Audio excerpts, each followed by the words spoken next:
প্রদীপ প্রজ্বলন ও cake কেটে কার্নিভালের উদ্বোধন। ইংরেজবাজার পৌরসভার 22 নম্বর ওয়ার্ডের কাউন্সিলর তথা প্রাক্তন পৌরপ্রধান দুলাল সরকারের উদ্যোগে বুধবার সন্ধ্যায় মালদা শহরের ভবানী মোড় কার্নিভালের উদ্বোধন করা হয়। অনুষ্ঠানে উপস্থিত ছিলেন মালদা রেলওয়ে ডিভিশনের এডিআরএমসিও কুমার প্রসাদ, রথবাড়ি এবং সুকান্ত মোড় চার্চের দুই ফাদার, কার্নিভাল উদ্যোক্তা দুলাল সরকার, কাউন্সিলর পূজা দাস, মালদা জেলা ব্যবসায়ী সমিতির সভাপতি জয়ন্ত কুণ্ডু, সাধারণ সম্পাদক উত্তম বসাক সহ বিশিষ্ট অতিথিবর্গ।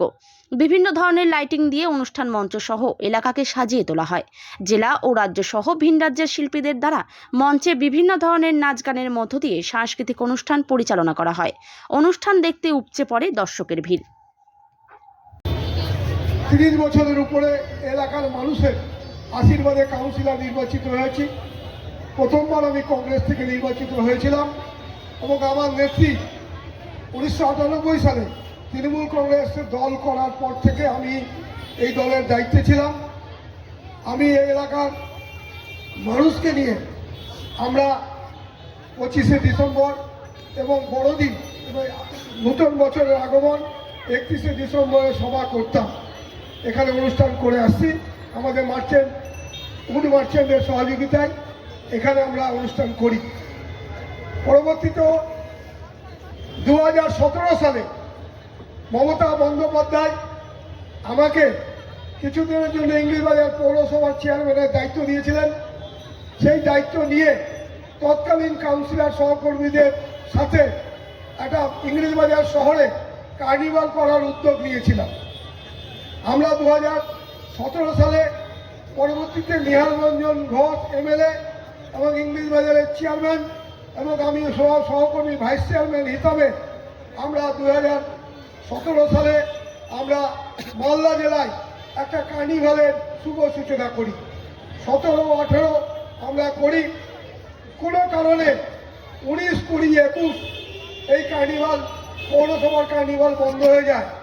তখন আমরা কয়েকজন কাউন্সিলর মিলে এবং আমি এই এলাকায় একমাত্র তৃণমূল কংগ্রেসের কাউন্সিলর হিসাবে আমরা আমাদের সহযোগী ব্যবসায়ী বন্ধুদের সাহায্য নিয়ে আমরা 19, 20, 21 থেকে আজও পর্যন্ত আমরা এখানে এই কার্নিভাল করি।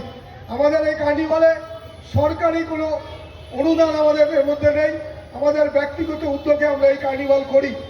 তার পরবর্তীতে 22 সালে আবার নির্বাচিত হয়, কৃষ্ণনারায়ণ চৌধুরী চেয়ারম্যান হয়। আমাদেরকে বলে কার্নিভাল করতে হবে ইংরেজবাজার শহরে। আমরা মিউনিসিপ্যালিটি কার্নিভাল আবার শুরু করি। আজকে বিশালরূপ উত্তরবঙ্গের মধ্যে সবচেয়ে বড় কার্নিভাল হয়। এখন মালদায় অনেক কার্নিভাল হয়, কখনো ওলমালদায় হচ্ছে, চাঁচলে হচ্ছে, গাজরে হচ্ছে, বুলবুলচন্ডিতে হচ্ছে, কিন্তু কার্নিভাল মালদাতে আমরাই প্রথমে ইংরেজবাজার পৌরসভার মাধ্যমে শুরু করেছিলাম। আজকে অনেক জায়গায় হচ্ছে, মানুষ আনন্দের সাথে আমরা এই অনুপ্রেরণা পেয়েছি আমাদের মাননীয় মুখ্যমন্ত্রী মমতা বন্দ্যোপাধ্যায়ের অনুপ্রেরণায়। বলছিলেন ফাউন্ডেশন গ্রুপ, এরকম অনেক গ্রুপের সাথে উনি গান গেয়ে এবং আমরা এই মঞ্চটা আমরা এলাকার উদীয়মান শিল্পী, মালদার প্রতিষ্ঠিত শিল্পী, উত্তর দিনাজপুর, দক্ষিণ দিনাজপুর, মুর্শিদাবাদের পাটের কিছু শিল্পী এবং আমাদের এখানে বীরভূম থেকে বোলপুর বিশ্ববিদ্যালয়, শান্তিনিকেতনের বিশ্ববিদ্যালয় থেকে একজন ডক্টরেট সম্মানিত গোল্ড মেডেলিস্ট গায়িকাও আমাদের এখানে মঞ্চস্থ করবে, কেউ নৃত্য করে। ক্ষতিকারক প্লাস্টিকের ক্যারিব্যাগ বর্জনের নির্দেশ দিয়েছে সরকার। চারিদিকে চলছে সচেতনতামূলক প্রচার কর্মসূচি। রায়গঞ্জেও তার ব্যতিক্রম নেই। ক্ষতিকারক প্লাস্টিক পরিবেশকে চরমভাবে দূষিত করছে। এর থেকে নিস্তার চাই। তাহলে উপায় কি? চিন্তা নেই, রায়গঞ্জে চলে এসেছে বিকল্প ব্যবস্থা। সবার জন্য সুখবর। পশ্চিমবঙ্গ সরকারের অনুমোদনে আগামী সপ্তাহ থেকেই শহরে তৈরি হতে চলেছে পরিবেশ বান্ধব দূষণমুক্ত বিভিন্ন ধরনের বায়ো ক্যারিব্যাগ, যা অবশ্যই পচনশীল। একেবারে সুলভে পেয়ে যাবেন আপনারা। আগ্রহী বিক্রেতা ও ডিলারশিপের জন্য অতি সত্বর যোগাযোগ করুন আমাদের সাথে। আমাদের ঠিকানা ইকো ক্যারি ইন্ডাস্ট্রিজ, জেলখানা মোড়, রায়গঞ্জ, উত্তর দিনাজপুর। আমাদের মোবাইল নম্বর 7001178352 অথবা 9434171272 অথবা 8250161082 অথবা 9800217806।